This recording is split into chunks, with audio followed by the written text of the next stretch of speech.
বলে হালেলুয়া। হ্যাঁ বলো, সাক্ষ্য বলো। মন্ডলী সবাইকে জয় যিশু, আমার বাবাকে জয় যিশু। আমি 17 বছর ধরে প্রচুর নেশা করতাম, সব কিছু নেশা ছিল আমার। এই মন্ডলীতে আসাতে আমার সব নেশা ছেড়ে গেছে। বলে হালেলুয়া। কি কি খেতিস বল, একজন মেয়ে হয়ে কি নেশা করতো দেখো। আমি দোক্তা খেতাম, পান খেতাম, গুটখা খেতাম, মদ খেতাম, সিগারেট খেতাম, সব কিছু খেতাম। বলে হালেলুয়া। লজ্জার কিছু নয়, হাসতেছিস, নাটক করতেছিস, এর মতো কত এখনো রয়েছে। এ খুলে বলেছে বলে উদ্ধার পেয়েছে। বলে হালেলুয়া। আজকে এ খুলে বলেছে বলে উদ্ধার পেয়েছে। হাসতেছিস, যে হাসতেছি কি হবে, তার পরিবারে কি আছে, তুমি আছে, গোপনে রয়েছে, বুঝতে পারছিস না। বলে হালেলুয়া। একজন মেয়ে যেটা ছেলে করে, যেটা ছেলের শোভনীয় নয়, ছেলেরাও করে আর মেয়েরাও করে। বলে হালেলুয়া। কতজন এই ধর্ষণ কাণ্ড শুনেছো বলো, শুনেছো তোমরা?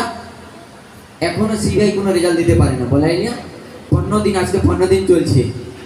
তাহলে আমরা কোন পৃথিবীতে আমরা বাস করেছি? বলে হালেলুয়া।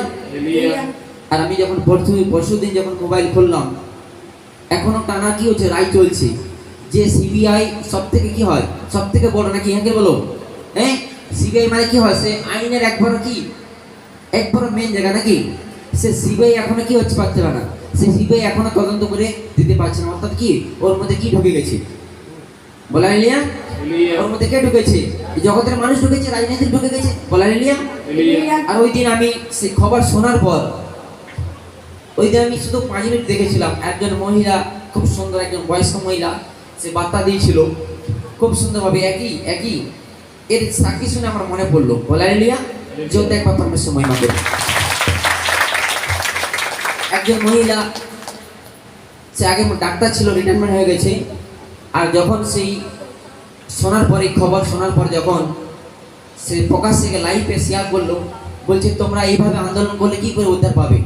তোমরা যদি জিন্স প্যান্ট পরে, চশমা লাগিয়ে, বডি খুলে যদি আন্দোলন করো, আজকে পুরো পুরো পুরো ফিল্ম ইন্ডাস্ট্রি থেকে পুরো সবাই বেরিয়েছে দলে দলে, কিন্তু আন্দোলন করছে পুরো কি হচ্ছে, পুরো মদ খেয়ে, জিন্স প্যান্ট পরে, মেয়ে, যেটা শোভনীয় নয়। তাহলে এরকম আন্দোলন করলে কি উদ্ধার পাওয়া যায়?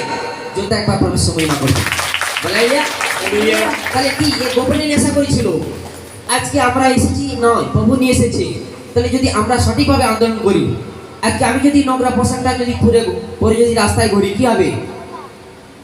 খারাপ তো আমি মনে ভাবছি আমাকে ভালো লাগছে, কিন্তু কি হচ্ছে না, নজরে কি হচ্ছে, তুমি কি হচ্ছে না, শোভনীয় নয়, কি হচ্ছে, তুমি অলরেডি কি হচ্ছে, পাপে পড়ে গেছো। বলে হালেলুয়া।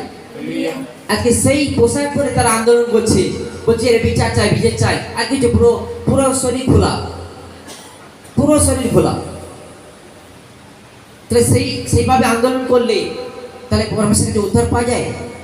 বা সেইভাবে যদি এসে যদি আমি প্রভুর কাছে সমর্পণ করে দিই, যেখানে প্রভু বলেছে আমার কাছে আসো, পবিত্র হও, আমি পবিত্র। তাহলে সে কি ছিল, সেই পথে ছিল একজন নারী। প্রভুর কাছে আসার পর সম্পূর্ণভাবে নেশামুক্ত, সম্পূর্ণভাবে। তাহলে পরমেশ্বর এরপর এটা যে চাইছে, পরমেশ্বর কি করবে, একে ব্লেস করবে। এরপর এটা যে চাইবে, অর্থাৎ কি এর পরমেশ্বর এটাকে পবিত্র করে দিয়েছে। এরপর পবিত্র করার পরে যেটা চাইবে পরমেশ্বর কি হবে, একে পরমেশ্বর স্বপ্ন দেবে। যোদ্ধা একবার পরমেশ্বর মহিমা করবে।